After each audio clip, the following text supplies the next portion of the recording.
এখন আমরা একটি এভরি উইন্ডিং স্কেলের মনিটর ক্যালিব্রেশন করব।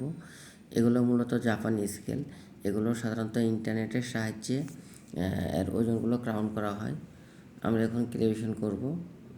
এজন্য আমরা পাসওয়ার্ড দিয়ে নিয়েছি। এখন আমরা জিরো বাটনে চাপ দেব, সেট আপ, তার বাদে সিলেক্ট করে নেব KL1B, আবার সিলেক্ট বাটনে চাপ দেব, আবার চাপ দেব, আবার একটা চাপ দেব, সিলেক্ট বাটন। এবার আমরা টায়ার বাটনে ক্লিক করব, আবার টায়ার বাটনে ক্লিক করব। এবার টায়ারে, এবার ইউনিটে আবার সিলেক্ট করে নেব, 50 কেজি সিলেক্ট করে নিলাম।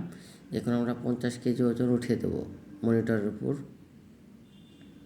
এগুলো সাধারণত ফ্যাক্টরিতে এই ধরনের স্কেল ওজন থাকে, যেগুলো বড় বড় ফ্যাক্টরিতে, যেগুলোতে ওজন আপনার স্কেল ওজন হবে, বাট স্কেল কাউন্ট হবে আপনার মনিটরে।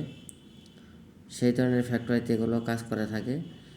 এই ধরনের স্কেল নিয়ে যারা সমস্যা থাকেন তারা অবশ্যই আমাদের সাথে কন্ট্যাক্ট করবেন। আমরা আপনাদের যে কোনো সমস্যার সমাধান করে দেব।